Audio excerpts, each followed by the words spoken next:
Rumor has it, Iceberg can't tell Lucci what to do. Lucci is his own boss. Lucci is his own dad. I am a proud cheetah man. I come into work at 8 o'clock prompt every day. I punch in. I work diligently. I only take half an hour for lunch when other slackers would take an hour. I then lay in the sunbeam for 2 hours and take a nap. I finish my work and I go home. Boop-a-doop-a-doop-boo. Boo. 3.5, not a real season. 3.5, but still king of the what? Now 3.5. Gonna watch some pirates. 3.5 before season 4. Start the show! Hello, fellow adventurers of the Grand Line, and welcome to episode 73 of King of the What Now. We're a One Piece anime discussion podcast starting from the very beginning. I'm your host, Joel, captain of the ship and longtime fan of the series. Also, I'm a teeny tiny mouse hiding underneath the bed and poking his head out to see if everything is okay. Look at your cute little nose, just waggling. Is that a mouse thing or is that a rabbit thing? It doesn't matter. It's a rodent thing. I mean, rabbits aren't rodents. It doesn't matter. But yeah, absolutely. And who is my wonderful co-host with us today? That would be me. I am a mysteriously absent cook. Mysteriously absent cooks do not talk. Okay, well, his name is Curtis. Except in this case. And he's a One Piece novice. Casual. No, I'm a casual One Piece fan. Thank you very much. And I am the co-host of this podcast. He sat through 260 episodes to get that title. So, Oof. When does he get his next title? Is that at 300 or is it at 500? I think it's the end of this arc, isn't it? Aren't we just doing like the end of the arcs? Is like that's when you level up. Traditionally, we've been doing it at the end of every set of 100 episodes, but going forward, at the end of each saga is probably good because we're running out of sagas to do. So maybe that's how we'll do it. There we go. I'm Kat. I'm the sometimes I was gonna say sometimes ghost, sometimes host of the show. That's how I introduced myself at our panel. The episode of which went live last week, and you can listen to it. But yes, I'm the ghost of the show. I like One Piece a lot. I am a now unmasked former friend who said we were friends anyway. Do you want me to prove it? Do you want me to step on his face? God. This got suddenly dark and kinky at the same time. Thanks, Lucci. So for those of you watching along at home, we just finished watching 6 episodes of the anime, 241 through 246. That's right. You get a bonus-sized episode, except I don't know how long this episode's actually going to run, but we watch more content than is usual for us. And as always, we turn to Curtis the Weatherman to give us the succinct summary. This will be a longer succinct summary. So Joel, do you want to give one of your fancy, very short bites? Everybody was kung fu fighting, but it's not the kung fu fighting that you're used to. It's like stabbing people with bullet wounds and jumping in the air and kicking buildings in half. It was awesome. Just to elaborate a tiny bit further, Luffy finally showed up, he got trapped, then he got untrapped, they found out that CP9 was doing some bad stuff, they were like, Robin, no, and CP9 kicked their butts. To correct that, he got trapped, and then he got freed, and then he got trapped again, and then he attacked, and then the other stuff happened. Yeah, cool. Also, we found out Lucci is a werewolf, but not a wolf. He's a leopard. Go for it, Curtis. All right. So, when last we left the Straw Hat Pirates, Sanji and Chopper just found out that Robin was leaving the crew and had, quote-unquote, betrayed them. So, after learning this, Sanji apparently goes after Robin. I think that's what he was doing, but sends Chopper back to tell the others what happened. The Straw Hats decide they don't know the full story and can't determine if Robin is friend or foe, but they know that she will try to murder the mayor again that night, so they decide they're going to wait for her and capture her there. Robin gets back together with CP9. They set their final plan into motion, and then we get a lot of information that gets dropped all at once. Really, the only important one of those is the fact that there are blueprints in the Galley Law headquarters for an ancient ship called Pluton. That name sounds oddly familiar. I'll take things that were foreshadowed in Alabasta for 200, Alex. Well, you would win that one, Joel, I think. I don't remember how Jeopardy works now. I don't think I phrased it in the form of a question. Gosh darn it. Oh, you lost all the money. So that ancient weapon was designed at Water 7. The blueprints were passed down from generation to generation, and apparently Robin, because she can read poneglyphs and is the only one in the world, is the only one that can decipher the blueprints. We'll elaborate more. But it turns out the blueprints in the office were actually a fake, And just when we find that out, Luffy makes his entrance and then is immediately captured and restrained next to Polly by one of the CP9 members. And as a reminder, Polly is the best member of CP9.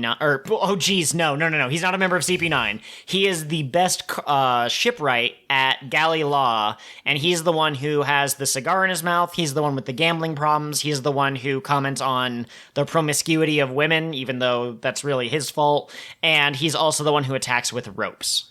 Yes, he is. What does Luffy call him? I actually don't know. I think like Rope Sama or Rope San or something. Yeah, okay. There's something like that. So after all this, CP9 gets back together in the bedroom with Iceberg, and then they remove their masks, and they're all people that we already know. Like 2 of them are foremen, one of them is a bartender, and then the last one is the secretary, Khalifa. Yes. Yeah, thank you. They interrogate Iceberg, and it's revealed that he was one of 2 disciples of a famous shipwright named Tom. He had the blueprints, but he gave them to somebody who everybody thought was dead. The other disciple, whose name is now Frankie. I know. I was taken aback too. So just as CP9 is about to kill Iceberg, Luffy and Zoro both crash into the room from opposite directions. They try to take out the members of CP9, but they're no match because they have some special powers called the 6 Powers, which makes them super strong. Robin escapes, and Lucci transforms into a giant jaguar man. Now, Catherine, you're the wildlife expert. Jaguars, leopards, cheetahs, are they all the same thing? Give us a quick rundown. Okay, cheetahs, basically the dogs of the big cat world. Jaguars, the smooth, cool guys that hang out in trees. Leopards, different. Okay, so which one was he? Can you please give me a serious answer? I know that aren't there 2 cats that are basically the same name for the same animal, or am I thinking of something else? Is that the puma? Yeah, pumas and mountain lions are the same. Okay, gotcha. And he is the leopard man. It's even in the episode title, Curtis. Yeah, specifically, it's the model leopard is what it says in the episode title, because he's the cat fruit model leopard. As opposed to the cat fruit model tabby. Yeah, Yes. or the cat fruit model musical. That would be great. That's a wonderful devil fruit power. So at this point, after we get the transformation, the whole building is set on fire, and Lucci throws Zoro and Luffy to different reaches of the island. We don't know where. They just went flying away. Chopper gets trapped beneath a bunch of rubble. Nami is found bloodied outside the building. And so it seems like the Straw Hats have been defeated, and Polly and Iceberg are left to burn alive in the building. And CP9 just goes to find Frankie. Which brings me to the little side plot, which isn't super important except for a little bit of information we got. Usopp was kidnapped by the Frankie family. Just goes from bad to worse for Usopp, man. Yes. He cannot catch a break.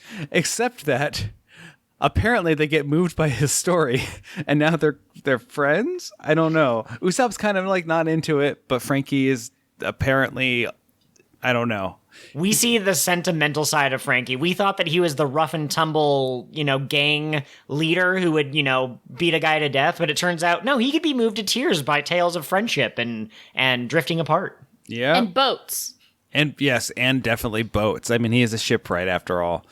I really thought he was a ship wrong. Yuck. But Oh, so the only 2 pieces of information we really got from that are that 1, Water 7 is sinking, and 2, the sea train was designed by the shipwright Tom. Which is actually quite interesting because the ship's name, or the train's name is the Puffing Tom. Yes, indeed. I'm probably named after its creator. So that was your not very succinct summary that went on for like 5 minutes. Hey, don't worry about it. There was a lot to cover. Catherine likes to make the joke, I know that my husband's a nerd because he can name all 10 of the Espada, and I actually don't know if I know the name of the bewitching eye guy, but I know their powers and I know what aspects of death they represent. But the other thing that I can name are all 6 of the 6 powers. Would you guys like to see how nerdy I am? I would love to see that. That's actually why I married you, for the regular displays of nerdery. Okay, perfect. Yeah, this will assert my dominance as One Piece fan. All right, so the different powers displayed by the different members of the CP9 members. That was a lot of times I said the word member. But the powers that they have that are displayed at different times, but then Lucci also kind of shows off all 6 of them at the same time when they're fighting him. But you got Shigon, or finger pistol. You take a finger and it has the same piercing power as a bullet. Doesn't work on Luffy quite as well because his body is made out of rubber, but it still hurts him. You've got Ronkyaku, I think is what it's pronounced, or Tempest Kick. You kick so fast that it shoots out like the slicing air slash. So it's actually a lot like Zoro's flying blade attack. And in fact, when they use it, Zoro's eye kind of perks up and he goes, or his eyebrow perks up and he goes, hey, I've seen that technique before. You've got Takai, or Iron Body. That makes your body basically super impenetrable. They block like a giant sledgehammer at one point. They also are able to block, I believe, Zoro's swords. I think they show him kind of slash with that. You've got Soru, or Shave Technique. It's basically dashing really, really fast. As a fun little side note, it's been confirmed by Oda that the Soru technique is just as fast as Kuro's out of the back cat attack, whatever that attack was called, except Kuro could not see where he was going. He was moving so fast that he just was attacking indiscriminately. But the CP9 people, they can see where they're going and they can attack with crazy speed. There's also Geppo, or Moonwalk, which allows them to kick the air hard enough that they basically can fly by jumping around in the air.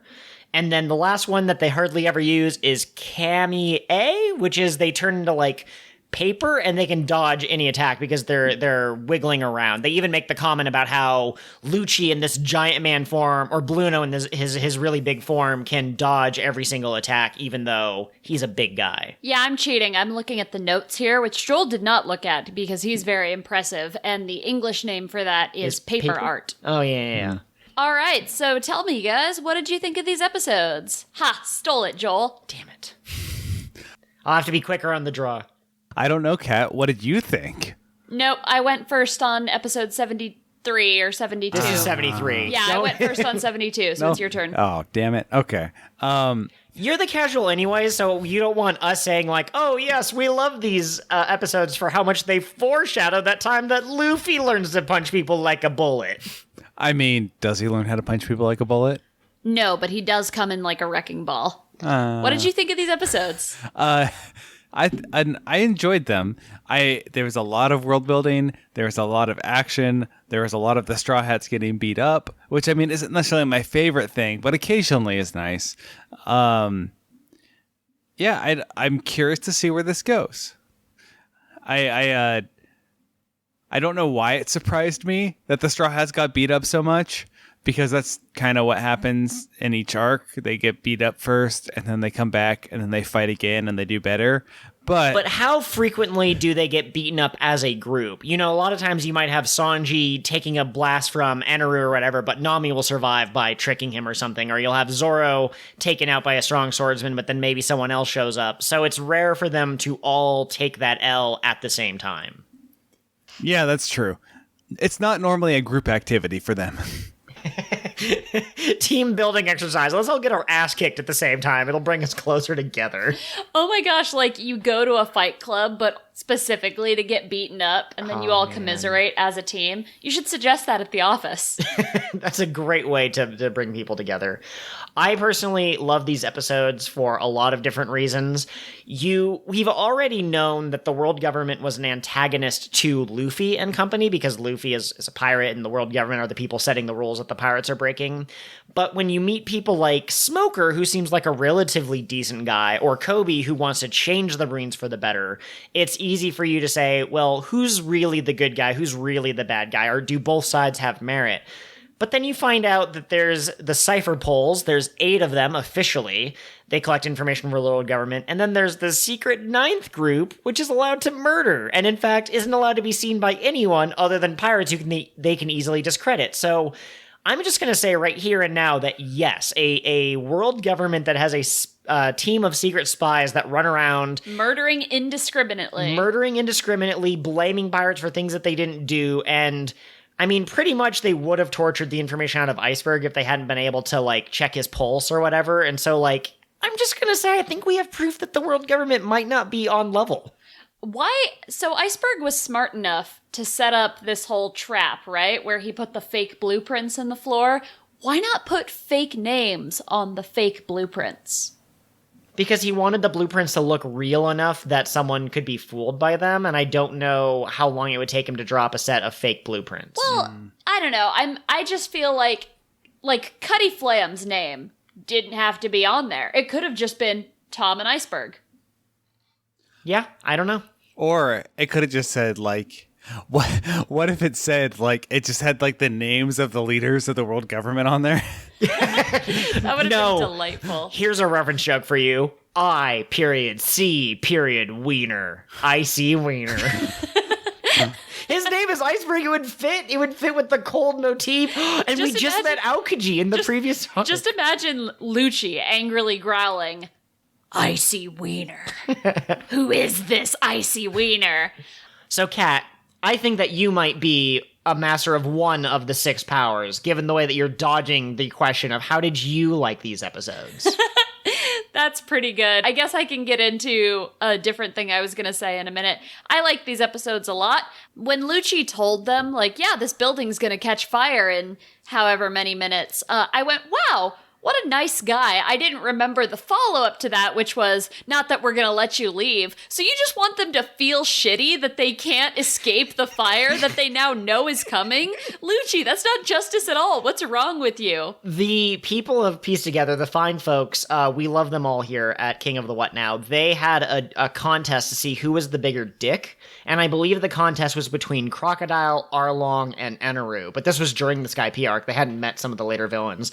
Lucci is a strong contender. He's got powerful dick energy. Well, like, Paulie runs in, and he goes, wait, hang on, this almost looks like you're the bad guy. And Lucci's like, you're goddamn right I'm the bad guy. Do you want me to step on his face in order to prove that I'm the bad guy? Yeah, and he delivers all of this deadpan. Like, he has no emotions over it at all. He briefly says something like, it's a bummer that we had such good times together, because now I'm gonna kill you. Oops! And I think he attacks Iceberg, like, punches him across the room when Iceberg tries to say, like, listen here, son. He's just like, stop acting like I still work for you, you old geezer. And it's like, yes. Oh, geez. Not to reveal too much about myself, but I'm a big fan of the giant leopard man aesthetic. To be fair, you do like cats, though. So, like, it doesn't matter if they, like, are humans with cat ears, or if they're full cat, or if they're a talking cat. Like, those are all up your alley. If they're somewhere halfway in between. I just love his torso is so large, and his arms are so large, but his legs are normal size. Did he skip leg day? I think he did. And he's got a top hat? A leopard with a top hat and, like, facial hair is just ridiculous, and I love it a lot. It's been a hot second since Curtis has had a chance to say anything. So, Curtis, do you have any thoughts about what we're talking about here? Do you have a preference for cat ladies, or do you perhaps prefer coyote ladies, or fox ladies, or dragon ladies? I'm not sure if this is a line of questioning that I feel comfortable answering. You can't include dragons with normal animals, because dragon ladies almost always win out over every other type of ladies. I don't know. They can breathe fire. They got the fangs. Actually, but you have to snuggle up next to their scales. Like, clearly the soft animals are at an advantage for some people, but some people like the scales. Some people are into insects. This is not an anthropomorphology podcast. I don't even know the words that I'm trying to use. My point is Curtis, do you have anything to add to this line of thought about the Cypher Pole 9 or about these episodes that we haven't already touched on? There we go. We've come back around to One Piece again. What is your persona? No, sorry. Go ahead. Well, I was going to say that I feel like CP9, like, it's basically just the MI6 or, like, the CIA of the world government, no, right? Because we know that those organizations exist. The point of CP9 is that nobody is supposed to know about them. Okay, well that's fair. But my point is that like it's a bunch of spies who have the authority to kill people, right? So like, and nobody knows the identities of them, and like, I mean, I guess their existence is a rumor versus confirmed, but it's not like that far fetched. It's kind of got a similar spy aesthetic to like other spy genre stuff. Yeah, absolutely. I'm uncomfortable believing that there are people who are as brainwashed as the CP9 people are. Like, I think they briefly mentioned it, that they were raised since they were children and that they don't have like the same emotions as other people, and just, oh man, the fact that they found two random people and like taped the long nose onto one of them and then the beard onto the other and gave them the top hat so that people would think that Kaku and Lucci had died protecting Iceberg, like that's a level of cunning that I did not expect from the villains in One Piece. Usually they're not like, I guess Crocodile is pretty smart, but I don't know. There's just something about it that's like they thought ahead. It's also a level of like psychopathy that we haven't seen up until now. Like they are emotionally tormenting people and they just don't care. They brought up a really interesting idea that the show is going to explore more with some of the admirals, but the idea of justice and what does justice mean and what is absolute justice. So to Lucci, justice is you do what the world government says. And if you are doing anything else, you are unjust. If you are standing in the world government's way, even if it's for good reason, like Iceberg didn't want anyone to be able to bring the ancient weapon back to life, that is still unjust and you deserve death for that. And so I'm curious what you guys would say is your preferred method of justice. That's a very deep question. It's a very deep question. I don't think, Curtis, in terms of the One Piece ideologies, I'm not sure you've gotten enough of a look at it. I am just dying to give you a small taste of what's to come. I promise it's not, what am I trying to say? It's not a big plot point, but it's just kind of like an interesting thing. Kind of like how I said last week or the week before that Frankie is based off of Jim Carrey in real life and that sort of thing, or that like I believe that Luffy would live in Brazil if he were to live in a real world country. Can I give you just a small tidbit about some characters? Sure. Okay. So in the manga, as well as in the One Piece Pirate Warriors video game, the three admirals each have their own specific form of justice. It's absolute justice, hazy justice, and lazy justice. I actually don't know what lazy justice means, but Lucci's is dark justice. So, take that how you will, but that's absolutely true to his character. And I think I would like, fair justice. That seems like the obvious answer, and it seems like the only way that justice can be applied, but who knows? When you have people that can shoot, ice beams, or they can turn their body as hard as iron, the rules are out the window.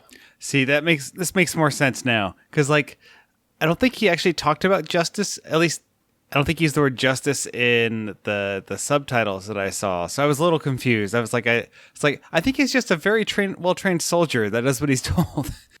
Wait until you get a little bit more about him, because that's what I was wondering. I believe he said justice in these episodes, but he will get it a lot more later. That's like his trigger favorite word. It excites him. Okay. I will have to watch for it. Yeah. But for me, I think real justice, as opposed to Lucci's you do what we say or you're a bad person kind of justice, is if you are hurting people with your actions, then you are unjust. So we know that Crocodile was unjust in the way that he took over Alabasta and was trying to use their people because it caused a lot of pain to a lot of people. Whereas Luffy is just enjoying himself and his actions are actively helping people. So I think what he is doing is just, even though he is also a pirate. I mean, he stole that one guy's food back in Alabasta, so I think he hurt his stomach briefly. I think technically that guy gave him the food, and it was just a little miscommunication. No, I think you're right that might have been what happened. I don't remember the specifics anymore, other than we joked that he stole that man's lunch. That's my recollection of it too, so that's canon now. All right, so you're right, Luffy is unjust. Let's have him hanged. He's made of rubber. Would that even work? I think it would, actually. Yeah. I think you could asphyxiate him, but that's not how hanging is supposed to work. So I don't think hanging in the traditional way would work on him. I think he'd just eventually choke to death. I mean, you basically just throw him in the ocean. That's absolutely true.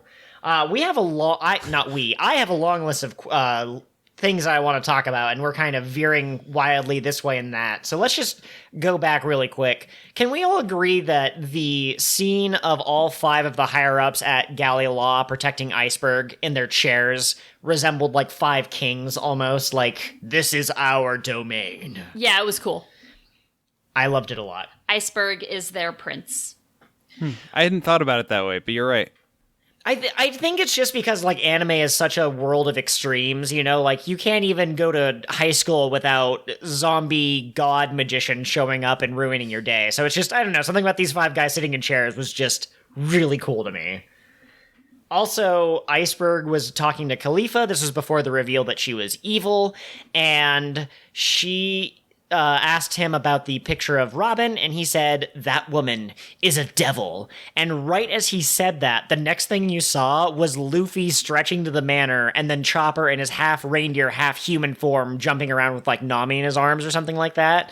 So I just like the idea that this guy was like, "Robin is a devil. Here's 2 other characters that you might describe as devils, because they're definitely not human." They ate the deviled fruit, as some fan subs might say. I still like that description. Yeah, no, I was wondering, I still feel like it's a overstatement on his part, because even when we find out why he doesn't like Robin, which is like the whole you can read poneglyphs thing, right? Yeah. It's like, okay, does that makes her the devil now? Yeah, it's... Okay, so let's talk about that really quick. It sounded like in your succinct summary you wanted to come back around to the Pluton thing.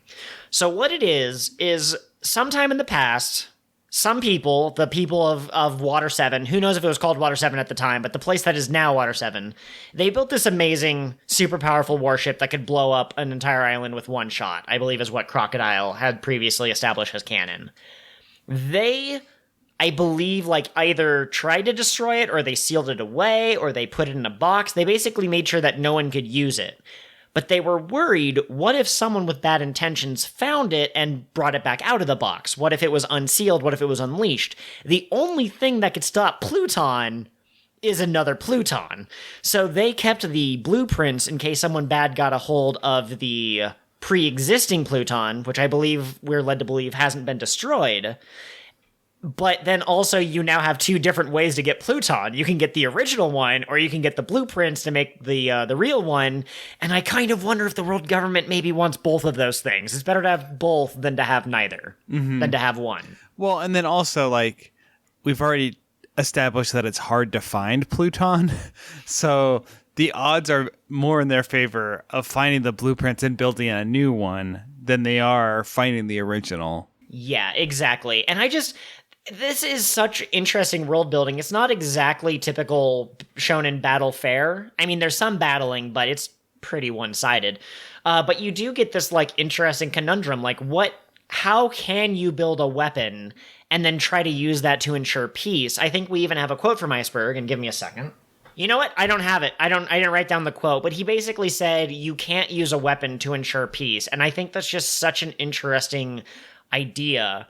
For One Piece especially, because you have people that can do all sorts of crazy things with their devil fruits, and the idea is that you can't use force to ensure peace. Well, and, like, what was Crocodile's goal? His goal was to create the most peaceful country. How did he want to do it? He wanted to revive the ancient weapon and threaten the world so that he could have his peaceful island, and in the process he killed a whole bunch of people.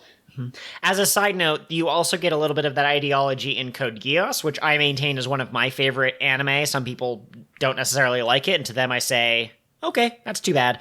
But there's a character in that also is like, if only we had a cannon big enough to destroy the world, no one would rebel against us. Okay, dude, that's going a little too far. Yeah, what if somebody else also had a cannon that big, and you pointed your cannons at each other? That's how you get Cold Wars. It's all bad. I was going to say something, but now it's gone, so somebody else take this away from me. Oh, peace. Yes, I remember what I was going to say. Folks at home might remember Joel and I speculating about the One Piece possibly being a weapon, and so I like the idea of this being, like, misleading foreshadowing, because I think the One Piece is a weapon that's Luffy's going to use to destroy the Red Line, which would not be violence against people, it would be violence against the world itself, but it would lead to peace. So that's cool. couldn't he use Pluton to destroy the Red Line? In theory? I don't know. It depends on how tall or powerful Pluton is. Because if it can blow up a single island, how big is an island compared to the Red Line? The Red Line's like the super tall mountain pass that I don't think has ever been scaled. Mm-hmm. So, but I mean, I do agree that that's very interesting. Here's another thought, and this is, I don't know, this is just a random quick thought. We don't have to spend 20 minutes discussing it, but Polly has basically been tasked with taking these fake blueprints and running away in order to mislead CP9. And he ends up deciding to attack them, and then they beat the crap out of him because they have these superhuman powers. And right as they're about to leave, or right as he's about to explain, like, those blueprints are fake, Luffy crashes in because he rocketed in. Do we think that they would have killed Polly, and did, like, Luffy showing up kind of snap them out of their bloodlust? I don't think it snapped them out of their bloodlust. I think they just got distracted. Hey, there's this strange rubber man. Let's kill him instead. Yeah. I think they would have killed Polly. I don't know why they didn't. I think both Luffy and Polly still should have died in that moment. There's a lot about the way that these characters just so happen to survive that I feel is a little contrived. It's a little bit of plot armor, because Lucci and the rest of CP9 really don't seem like the type of people to leave people alive to me, regardless of whether they were going to kill them for one reason and, oh, that reason is a lie, or not. Like, at this point, they've still revealed that there's something they don't want Polly to know, so they should have killed him right then and there. I want to know, did Polly ruin Iceberg's whole plan by staying to fight instead of running away? Because that's how they found out that the blueprints were fake, and then from there they were able to figure out, oh, Cutty Flam has the real ones, not you. We're gonna go get him. I mean, probably, but also, let's say he ran away. How far would he have gotten? Right? Like, these guys can jump on air, they can run faster than the eye can see, they can make their bodies as hard as iron. They are definitely setting up a certain theme motif with the government and the secret agents in this arc, and it really feels like there's no escape. To go back to your point, Kat, about they make a lot of small mistakes, and it's just like, how did they let Luffy survive? I'm positive that because there's such strong allusions to spies and, you know, these like crazy superhuman abilities, it almost feels like we're watching a James Bond movie. And when has there ever been a James Bond or other similar spy movie where the villains didn't reveal their plan and then arrogantly allow their victims to survive because, oh, I'm sure the fire will take care of them. I'm sure there's absolutely no way that throwing this rubber man out the window couldn't possibly kill him. It's definitely going to work. It's a pit of sharks with lasers on their heads. They can't get away from that. Just imagine Lucci going, "No, Mr. Straw Hat, I expect you to die." I don't know if he'd say. I don't know how he'd say that, but I mean, in the name of justice. Can we talk too about? So we find out that the CP9 agents who have been working in secret within Water 7 are actually characters we've met, several of which we've been very familiar with for some time. I'd say we didn't get a lot of time with Bluno, but we saw his face. But we definitely had some scenes with Lucci and Kaku and Khalifa, and they all had their own individual personality quirks. So Curtis, were you super surprised when it turned out that they were evil, or did you kind of suspect that maybe we had already had some kind of connection to the CP9 folks? I mean, I was definitely surprised. I don't know. I mean, maybe they foreshadowed it and I missed it, but I liked Kaku. He seemed like a nice person, and Lucci always talked with a pigeon. Side note, I do just want to point out, now that we know who the CP9 people are, that's exactly why Lucci talks with the pigeon, is because he had one or two speaking lines with Robin before it was revealed that Lucci and one of the CP9 people are the same person. So the idea, I think, I don't have this confirmed, but I'm pretty sure that Oda made it so that the voice actor could talk in a silly voice like this when he was doing the ventriloquism, and then talk in his normal voice when he was Lucci, and then people would have a harder time connecting the two. That makes sense. That's also, I'm pretty sure, every time Khalifa and her mask was attacking the foreman, and they were like, he's getting away! It's definitely him getting away! I was like, you idiots. That voice is clearly a female voice actor. How are you not getting that? That was pretty annoying. going back to, like, were you surprised about them, like, turning? I don't know, man. Anybody who has to have a pigeon talk for them probably has something to hide. Like, I could have always gotten villainous vibes from Lucci. The rest of them seemed normal to me. Especially Bluno. Come on, Bluno. You broke the number one rule of bartenders and tavern owners. You're always supposed to be like happy, jolly people who are good. That's absolutely true. I also love that he planted himself in the bar, probably in order to get more information from the people who come through and drink and spill their guts or whatever. Also, we found out the way that Robin disappeared. He turned himself into a door. He's the doorman. He ate the door fruit. Oh, is that okay. So that was a devil fruit power. That was unrelated to the 6 powers because that wasn't one of the ones in the list. Correct. Oh. Is this the first devil fruit power we've seen that didn't actually do anything to his body specifically? Like, he's not made of rubber, he's not made of an element, he can't turn into an animal, he creates doors. Foxy's body wasn't changed. He just emitted beams from his hands that could slow people down. Oh, yeah, you're right. You're right, though, that most devil fruits have a direct impact on your body, and he's one of the rare cases where... What did he say? It was something like, where other people see a wall, I see a door, or something like that. Something like that, yeah. Oh, God. He's like, he could leave CP9 and he could do inspirational TED Talks. He could do high school graduation speeches, and also he'd be really good at capture the flag, and you could never trap him in a labyrinth, because he would just turn everything into a door, just walk straight towards the center of the maze or the exit or whatever. Okay, here's another quick thought. Last episode, maybe it was 2 episodes ago, I deduced that Frankie was secretly a flamboyant Wreck-It Ralph, right? A Wreck-It Ralph that was just a little bit more into partying and outgoing and whatnot. But I think I realized that I was wrong. His real name is Cuddy Flam, but he tells everyone that it's Frankie. And we also find out that he's a sap. He has emotions more so than the tough guy that he first exemplified. He's actually Flynn Rider and or Eugene Fitzgerald from the Tangled movies. You know, he has this exterior, he has this persona, but it turns out that in the past he had kind of a not quite as great name. Are you saying it might be revealed that Frankie knows how to read? What a nerd. He wears glasses and can read. I'm sorry, I don't know what this is. Cuddy Flam, that's a name. It is. Joel, if anything, I feel like that makes him more Wreck-It Ralph-like because he's like a flame that cuts things. He is the personification of wrecking things. Okay, I think I could understand that a little bit, but for the most part, I just hear his name and I go, what a ridiculous... We've had some silly names. The children in Usopp's village were like carrot, onion, and pepper. That's so just like lazy parents. Wait, I just realized something.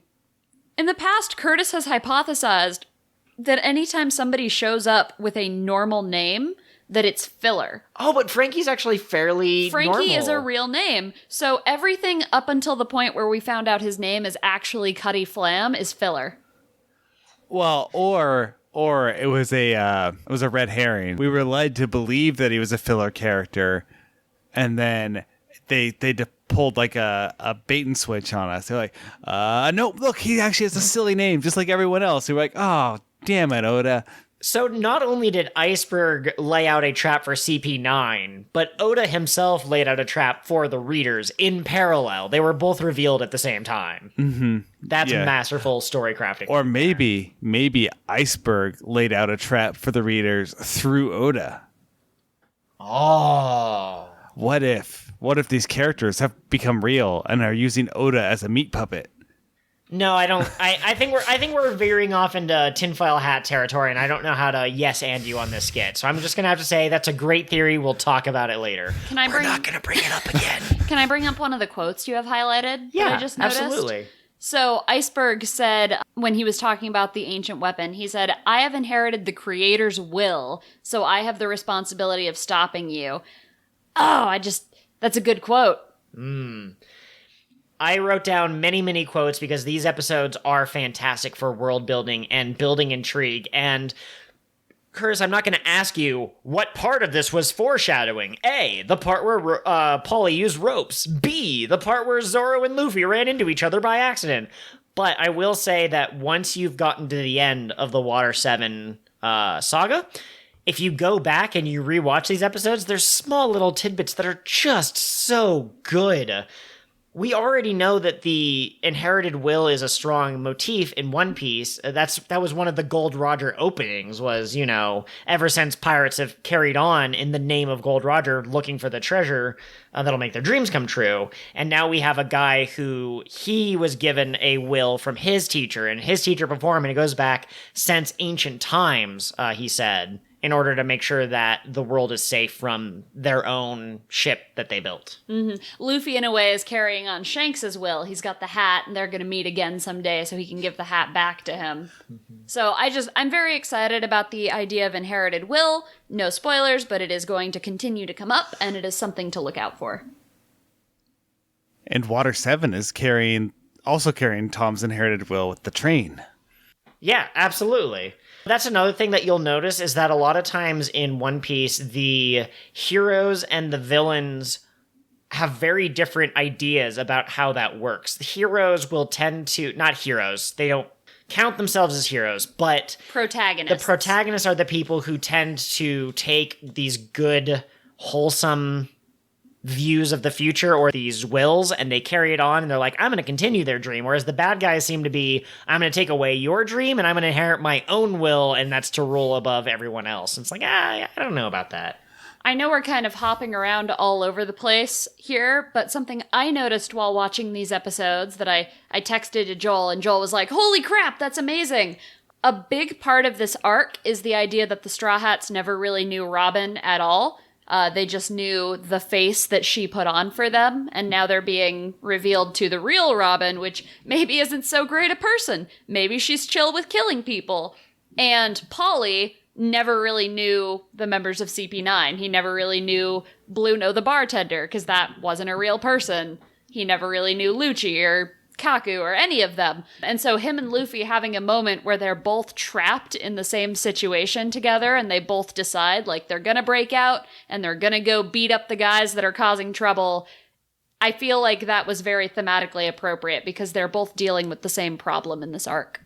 Absolutely. Mm-hmm. Well, and yeah. I would go so far as to argue, like I said at the beginning of this episode, I think the government has that problem. I think the government presents itself one way to the people, but then when you secretly start learning about the stuff that they're doing, covering up Crocodile being corrupt, covering up the fact that a pirate defeated Crocodile, Axehand Morgan was comically inept, and now you have CP9 going around killing people in the name of justice. Like, the government has this public face, and then it has the real government that some people, when they find out about that, might be like, oh yes, my chance to be more evil. But other characters, probably not as much. Yeah, well, and I have to wonder how much of this in One Piece is inspired by the real world, because I know Japan, for a long time, has downplayed their role in a lot of historical, tragedies. A lot of their involvement in World War II, they don't teach in their schools, because it doesn't look great for Japan. And so I wonder if Oda was inspired by his own government to write a government that kind of presents a false face to its people. Or if that's just an easy thing to do, is have the corrupt government that isn't what it seems. I have absolutely no idea. I certainly think that some of One Piece has been informed by historical happenings, things that really did happen in the real world. We haven't quite gotten to the point where we can list multiple examples, but yes, I think that Oda does take, look at this time when two factions were warring, and it turned out that the team that won might have employed, unethical tactics, but then 20 years later, it came back to bite them in the butt, so that's why any villains that use unethical tactics, they tend to get their comeuppance, because that's kind of how it works. Mm-hmm. So. If you want a really interesting look at how real world intersects with anime, I really strongly recommend a book called The Moral Narratives of Hayao Miyazaki. I think I'm saying his name right. I might be saying it totally wrong. I apologize if that's true. But it's a good book. It talks about how his interaction with real life politics influenced his movies. So, really quick, I think that we've hit upon a lot of the stuff that worked really well in these episodes. Let me just hit one more and then we'll go to our world famous ad segment. Oda's ability to do backstories has gotten so incredible in the further into the series that you go. I would say that Usopp's backstory and maybe Zoro's backstory, like there were moments where, things kind of tugged at your heartstrings a little bit. You could see why Zoro would be sad about the death of Kuina. You could see how it would impact him. You could see how Usopp might have been impacted by his father leaving or the death of his mother. But I would say overall, they weren't as powerful as some of the later scenes that you got.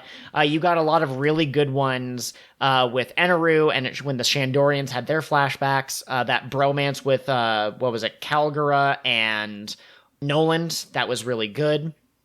But it was only like one episode, but when Paulie realized who CP9 was, and when he realized, like, these are the people who worked with me, these are the people who told me not to gamble too much, these are the people who celebrated my victories, this is Khalifa who, didn't appreciate me calling her skirt too short, and Kaku, the one who told me to, take a chill pill, like, right in the goddamn heart. And when he's like, I already told you, Straw Hat, I want to beat them up. I don't care what happens to my body. It's like, yeah, Paulie, I hope that you do get to punch him in the face.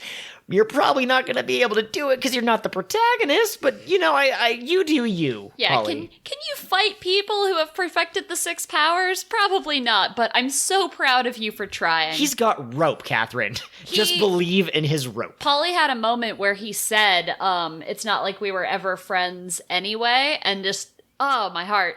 Paulie's not the one who said that. Are you sure? Because Paulie was the one who was like, guys, we've always been friends. I think it was like Kaku who was like, we've never been friends. There was a scene later where Paulie was attacking them and Luffy said something and Paulie was like, it's okay, we were never friends. Okay, if you say so. I don't remember the scene that way, but I don't have a perfect memory. We didn't watch these episodes 10 minutes ago, so, Yeah. And also, That would have been impossible. I watched the English version and Joel and Curtis watched Japanese, so differences abound. I mean, maybe. I did not write down any of the differences, but I have the subtitles for the Japanese version on when I watched the English, and there were some really interesting, like, they completely changed this sentence. It still worked, but the differences between subbed and dubbed are always an interesting challenge and debate. In fact, if you're super interested in this has nothing to do with our podcast or the content we produce here, but there's a YouTuber called Explanation Point who did a 2-part video about the difference between Bakugo in the dub versus the sub, and it's incredible. The way he views Deku in one version is he's a nuisance, and in the other one it's literally he doesn't exist. Like he's not even on my radar. It's just, that's really cool. Mm-hmm. So I look forward to seeing how the different relationships play out as we get further into Water 7. But before we go on, let's move into our world famous ad segment. Now, all of you wonderful listeners out there are familiar, of course, with Incredilife, the company that is bringing you incredible products to make every aspect of your life better. From your health concerns, to your sleep habits, to your eating habits, to the way that you solve that Rubik's Cube. Everything in your life can be made incredible through the power of Incredilife. But Joel, what is Incredilife bringing us today? That's exactly it. Incredilife today is finally bringing us a product that has been teased for quite some time. I have said in the past that Incredilife could bring us products that would help in the area of romance. So I thought that maybe they were going to unveil some exciting product like, say, Kissing 2.0, or Hand-Holding 2.0, or Dating 2.0. But it turns out they were thinking completely outside the box. I was using plain old thinking, and they had plugged themselves into Thinking 2.0 to come up with Relationships 2.0.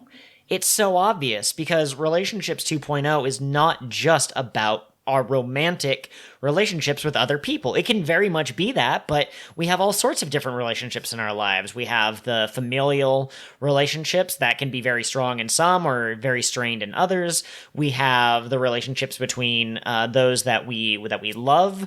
We have relationships with our friends, with our teachers and coworkers, and all manner of different people that we interact with on a day-to-day life. And we also have relationships with the environment around us and the places we visit.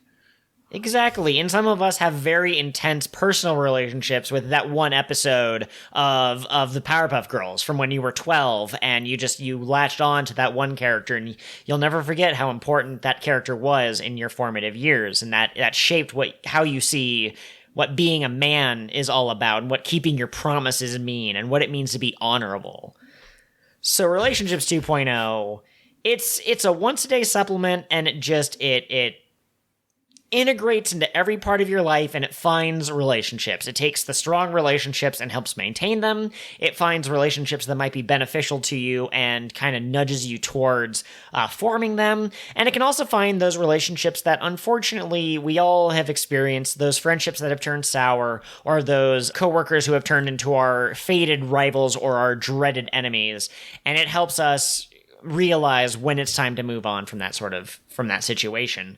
And as alluded to, it can also take relationships to the next level. So if you're seeing that special someone or those special someones, if that's what you're into, we're not here to judge.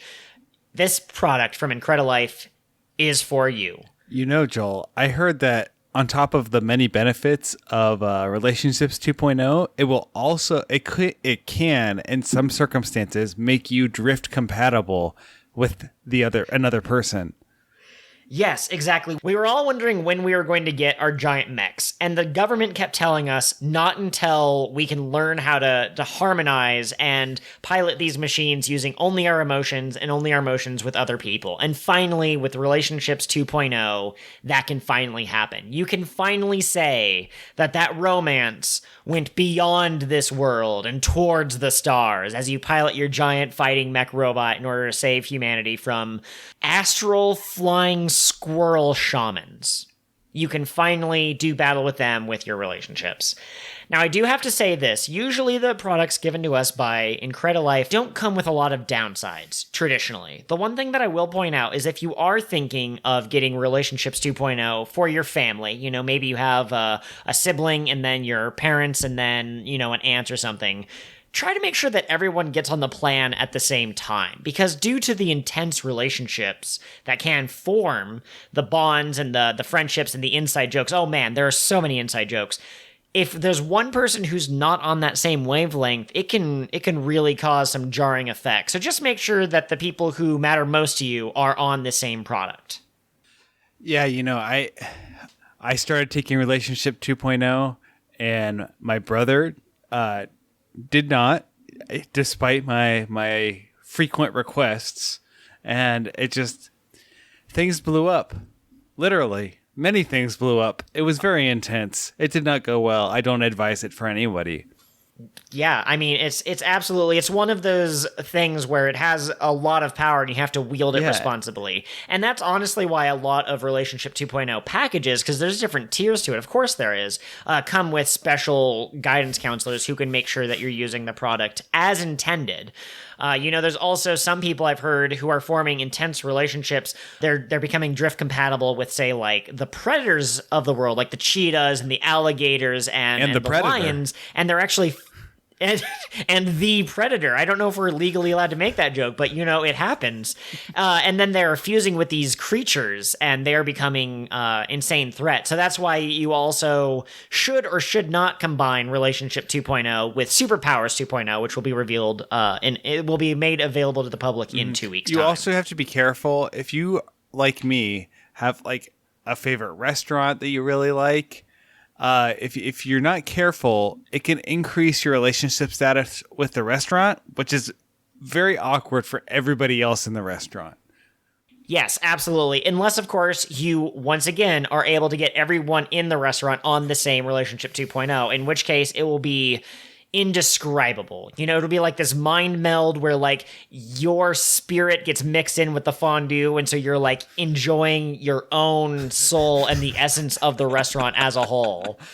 And then it transforms into a giant fondue robot, and that's how you defeat the flying squirrel shaman critters, or whatever I described them as earlier. It only makes sense. It's the only logical progression. Absolutely. So with that, be sure to go to Incredilife and by their new relationship 2.0 status. And you know what? Post to social media all of the wonderful new experiences that you shared. You might not be able to express it in 140 characters or less, but that's why soon we'll be all upgrading to social media 2.0, which will allow us to better express our day-to-day lives. Incredilife. Despite what you might believe, once we're all incredible, we'll still be incredible. Proving Syndrome wrong from that movie. That was an animated movie and did not share real life connections to this world that we live in at all. It was not based on scientific fact. Absolutely. So with that, we return to our regularly scheduled podcast. Do it a bit. All right, and welcome back to King of the What Now, the one and only podcast that has Kingdom Hearts references. Quick, Catherine. The only one. It's the only one that has Kingdom. Got it memorized. All right, so I wrote down a lot of different notes about this episode, and I'm looking at some of them, and not all of them really make sense. I have a couple of quotes in here. Lucci has one, "If you weren't made of rubber, I would have killed you. How lucky for you." Okay, thanks, Lucci. Thanks for letting us know that you could have killed our hero if he didn't have the specific powers that he specifically has. I wrote that one down. I wrote that one down because I thought it was important because, once again, Luffy is saved specifically by how lucky he is. That's all. That was just the quick hit. Go on. Okay. But my point is, I guess, is that I kind of thought we would be having a different episode, and I'm not at all complaining. I'm not going to fire these two. I'm not going to replace them with axolotls for the next episode. But what it does mean is that I now want to kind of move on to the future thoughts, the discussion of where these episodes might go, because I think Blueno specifically, but kind of all of these episodes open the door wide open for speculation. So Curtis, you're the one who brought up that Sanji kind of disappeared. If he was going to go and try and find Robin, as makes sense for his character and as makes sense based off the fact that he left right after Robin disappeared, where the hell is our boy right now? Because he wasn't at the mansion. He wasn't like in the bush like watching her. He's just gone. You know what I mean, though? He's not tracking her movements. I know. I love the idea that the next episode we watch for the pod will be this episode, but from Sanji's point of view in the bushes as he follows Robin. That's actually how everyone survives the building exploding, is they throw Luffy and he's flying and Sanji just catches his captain and puts him down, and then Zoro comes flying out and Sanji goes, I guess I'll save him. And he jumps up and he catches Zoro and then he puts him down. He doesn't catch Zoro in his arms, but he kicks him in such a way that he doesn't fall as hard. Oh, okay. I gotcha. But you know, he helps him with violence. the only way those two can express their feelings for each other. I would like to answer this question, though. Where do we think Sanji went? Go for it, Curtis. So I don't know. I'm not sure because I swear he was going to find Robin, but he's not like Zoro. He doesn't get lost. So where did he go? And this is like a running pattern for Sanji now, right? So this happened in what was the island? He disappeared for Little Garden for a little bit. Yes. Like Crocodile didn't even know that Sanji was a member of the crew because he wasn't in the main scuff of it. Yeah, so there was that one. I think that's what I was thinking of, because the whole Alabasta arc, there was like a plot point about like, who's this Sanji person? He's not, he's not one of the Straw Hats. Did that happen in a later arc too? He was also doing things behind the scenes on the arc Maxim while Eneru was distracted with Usopp and Nami. So I would also count that as part of it. Yeah, Sanji just kind of wanders around and does helpful things. I don't think that he got lost because, like Curtis said, that's a Zoro thing, but he might have gotten trapped somewhere with Agua Laguna rising. Or, so he saw Robin walk away and he was like, oh no, and he sent Chopper back to the rest of the Straw Hats. So maybe he did follow her, and maybe he's waiting wherever he followed her to, so he can ambush her when she comes back. Oh, that's good. Like, Sanji's pretty smart, so I feel like he might play the long game, right? Like, what if he's trying to infiltrate CP9? Like, he followed them? They're running away and they're jumping from, like, building to building, and there's 4 of them wearing masks, and they're like, we're looking for Frankie, aka Cuddy Flam, and one of them goes, "Yes, boss, that makes absolute sense." And then in the next frame, there's 5 masked figures all jumping from building to building, and they're just like, "We need someone to investigate." And the one clearly smoking a cigarette goes, "I'm on it, boss." No, That's awesome. Okay, here's probably what happened, right? So CP9 got really upset with the person preparing their meals and killed him because that's what they do.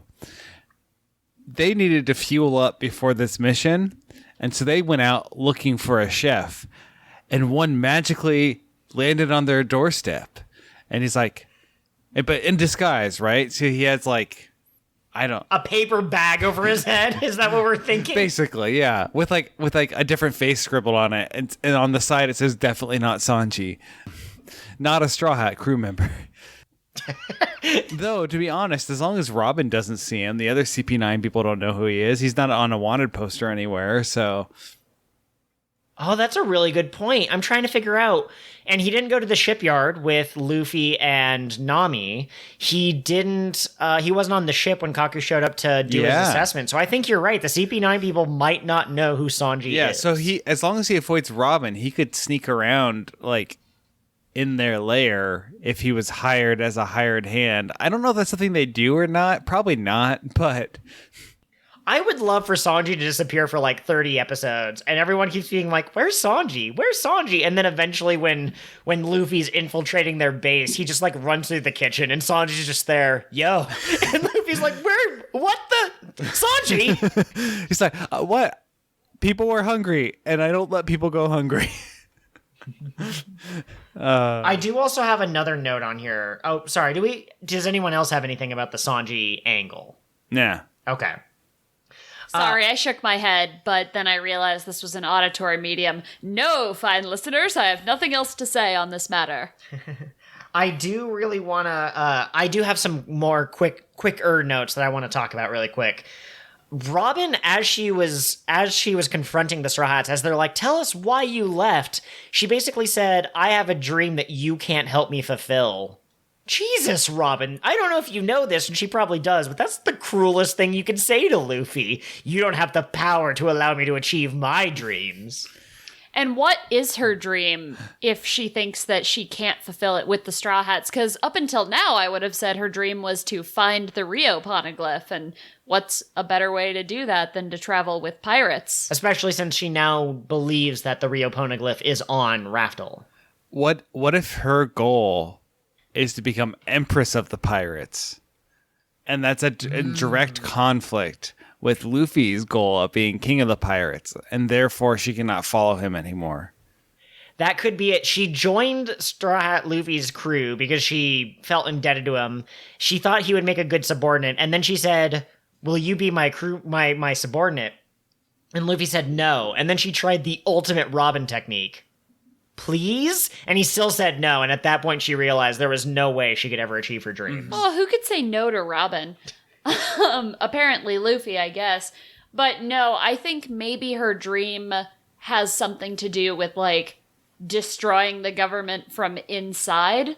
And she knows that Luffy would never give up piracy to join the government, and so he can't do it. This would be my guess if I did not have foreknowledge as to what she's talking about. You have foreknowledge? Did you watch the next episode I without might even have 5 knowledge. Wow, I heard that's coming out in Europe now. Absolutely. 5 knowledge, new product from Incredilife. Okay, here's another cool thing that I think is kind of interesting. We already know that there's 3 main categories for the Devil Fruits. There's Paramecia, there's Zoan, and there is Logia.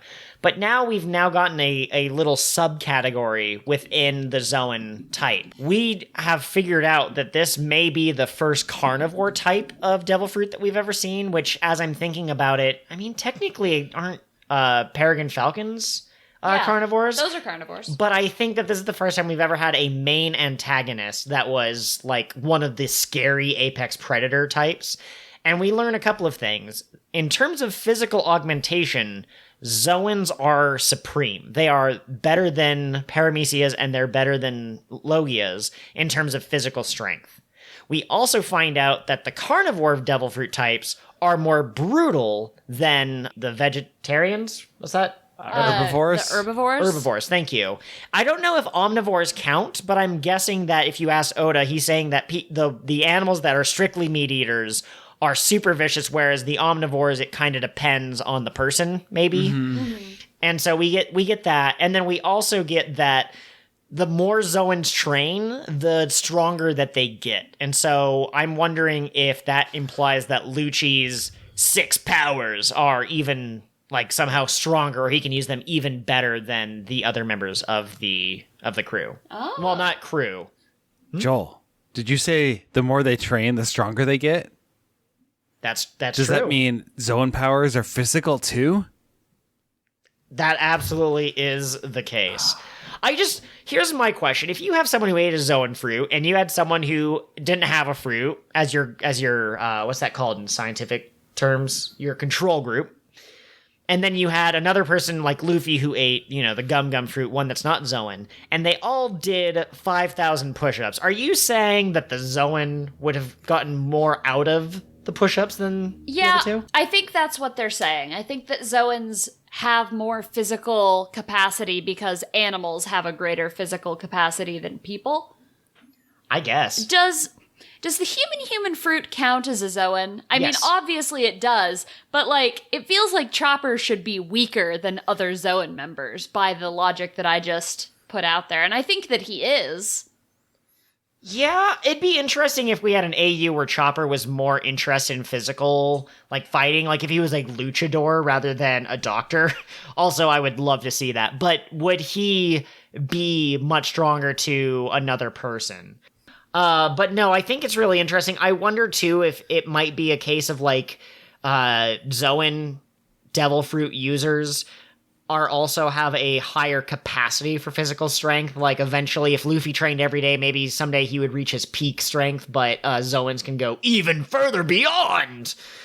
Also, the longer you have a Zoan fruit, do you become more animalistic, perhaps? Is it possible that, if someone ate a Zoan fruit tomorrow, that they wouldn't be quite as carnivorous or as brutal as Lucci? Is it animal or Animorphs rules? If you stay in your animal form long enough, do you slowly start to become that animal to the point where it's hard to turn back to human? So here's a question. What if hold on, wait. I have one more thought on this. What if a lion ate the cat fruit model lion? Would it be an extra Would it be a strong, double lion? extra aggressive lion?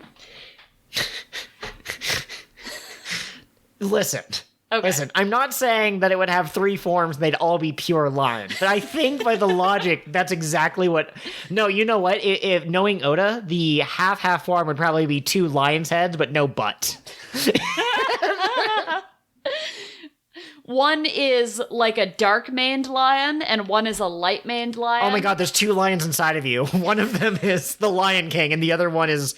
Mufasa? No. Rafiki? No. Wait, Scar. That's his name. You got there eventually. One of them is, nope. It's Nala. Pumbaa. Curtis, you had something you wanted to say for a little while. No, I was just gonna say. So I know he's not a Zoan, but what if Luffy over time becomes more and more of a rubber band, or a ball of rubber, or eventually he just turns into a rubber tree? I'm not even joking. I'm pretty sure that if you pay attention, the length to which Luffy can stretch when he does his pistol or his bazooka, I'm pretty sure that has gotten longer over the course. But I don't know if he's becoming more elastic, or is it that he has enough force in his muscles that he can throw his arm back and the momentum pulls it out further. I do not know. I'm thinking now. The physics behind the way his muscles work with his elastic powers don't make 100% sense. Hey, Curtis, do you feel that? That is your disbelief being suspended for the sake of a quality story. But yeah, it's one of those questions where you sit there and you kind of ask yourself, wait, hang on, does that make perfect sense? I'm not sure. I'm just thinking so he flexes his muscles to do some action, but then his muscles stretch with his limbs. These are the questions that keep me up at night, Joel. If any of our listeners have any thoughts onto whether or not being rubber would affect the ability to build muscle, or if you think that rubber muscles can tear just as easily, micro tears just as easily as the regular human body, let us know on Twitter. Should we post that question to Twitter too when we post the episode? I will try to make a note of it, yes. Okay, and let's move on to the next thing that I want to talk about.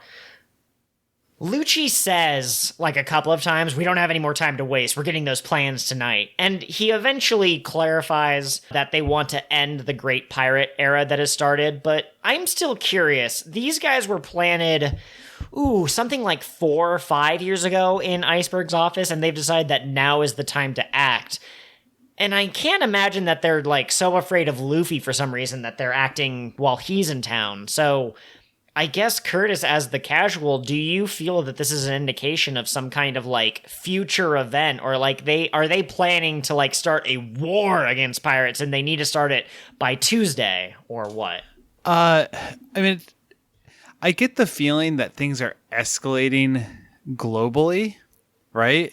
And I think Luffy's growth happens to coincide with it. And also, I would say, like, I think his growth is also somewhat of a result of it, right? So the Great Pirate Era is kind of coming to a head from what I can tell.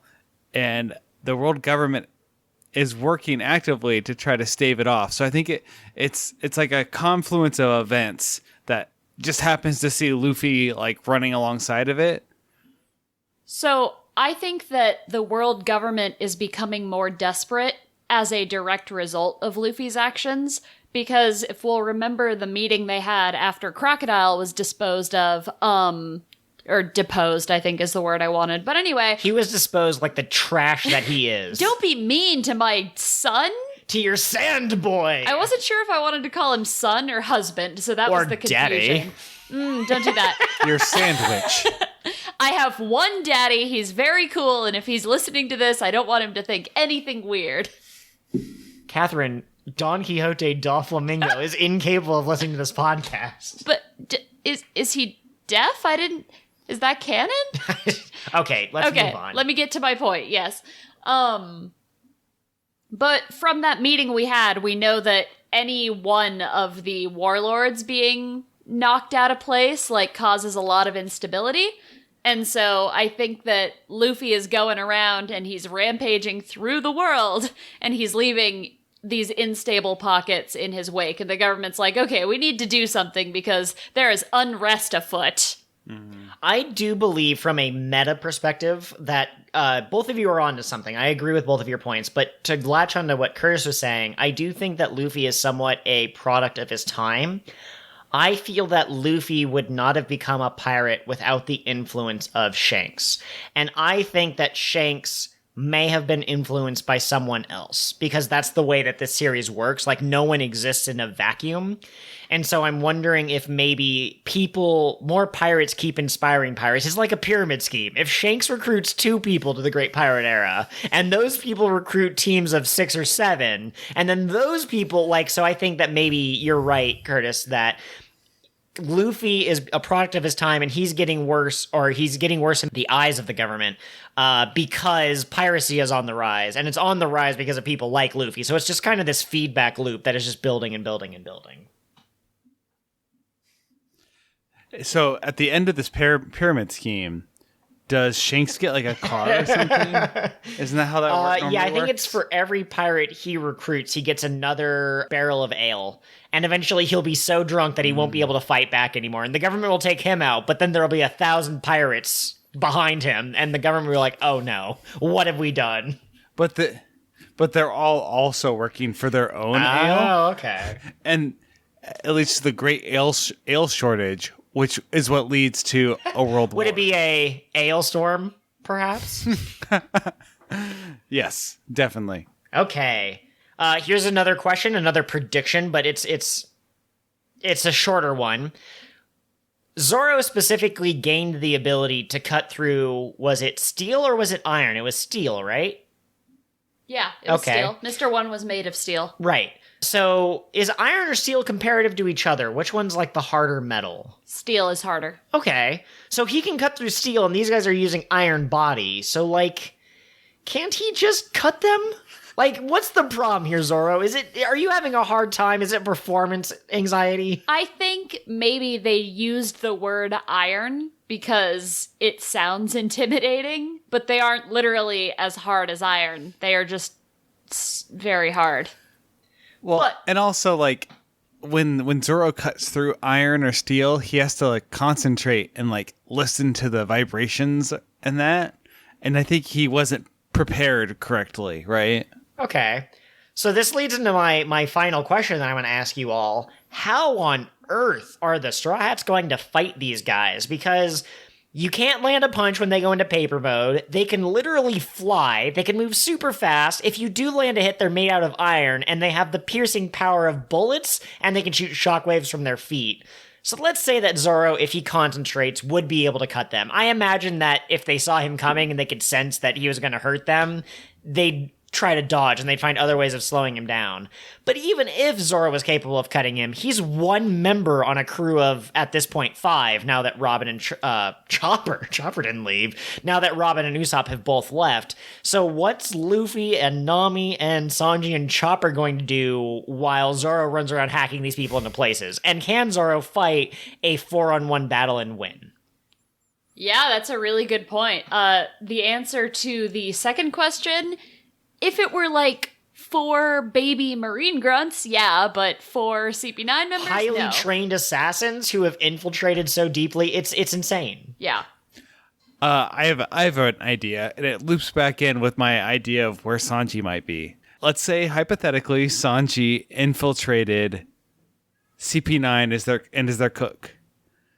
He could weaken or poison them in some way, and either incapacitate them or kill them or just like take their powers away and make them vulnerable otherwise. Oh my god, because in the end their powers derive from kung fu, so it doesn't matter how hard you can punch if you are pooping your ears out, or if you're running a fever, or you'd swallowed, like a ghost pepper or something like that. They're not immune from internal attacks. Exactly. See, like Sanji has an in here. Nobody knows who he is. He can sneak around behind and weaken them from inside. And he's always dressed in those nice, the tie and the suit and all that stuff. So there's no way they would think he was a pirate. He's way too well dressed for that.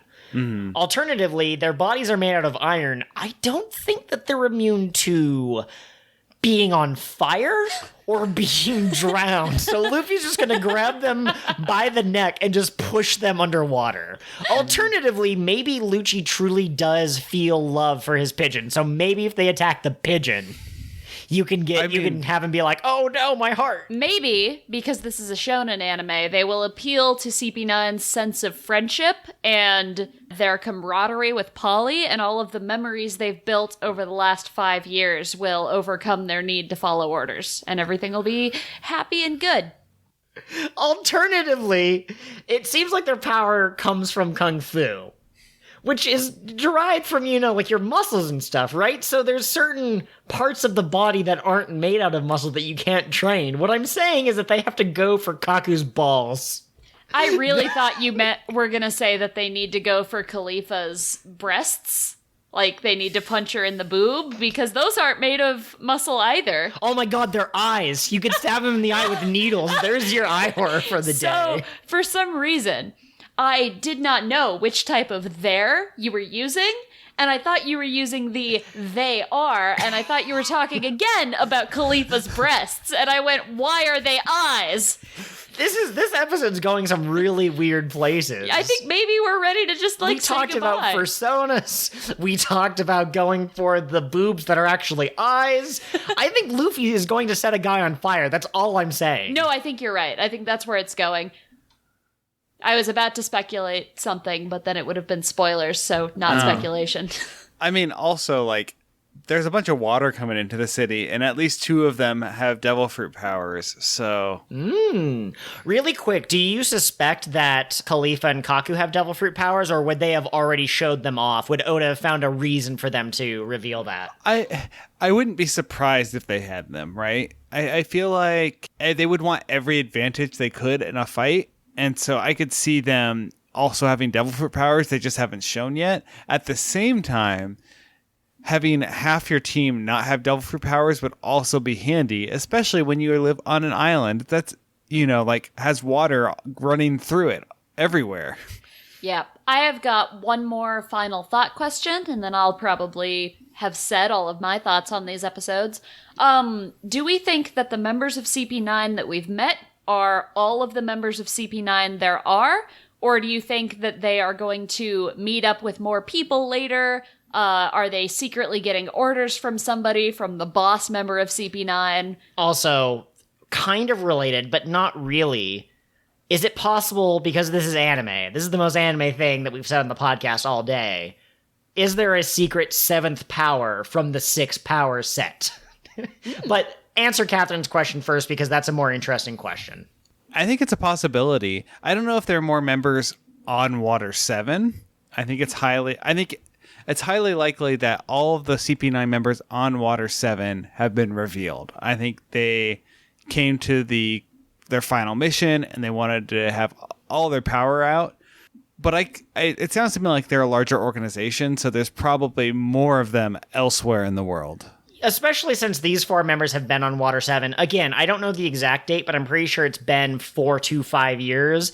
That's a long time for if you only have these 4 agents to be in one place, not getting information from other parts of the world. Mm-hmm. So, To answer your question, Joel, I don't think they would be called the 6 powers if there was a secret 7th. But I could see Luffy doing some silly Luffy thing and being like, you guys have the 6th powers, but I discovered the 7th, noodle arms, and then he wiggles his arms at them. wait, I figured it out. Okay, this is Galaxy Brain, guys.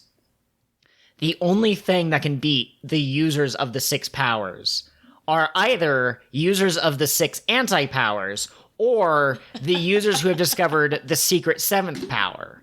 The only way that you can know of these other powers is to believe in them, which ties into Usopp believing in the Mary, which ties into Frankie believing in the bonds between people and their ships or whatever, and the power of friendship. So ultimately, now that Luffy and Zoro have had their asses handed to them, they are going to be beaten and broken, and out from the shadows comes the Kung Fu master, the one who's going to teach them, impart upon them the secret of the 7th technique. It will be a man with a long, flowing beard, and they will not recognize him despite having a ridiculously long nose, and he shall teach them martial arts.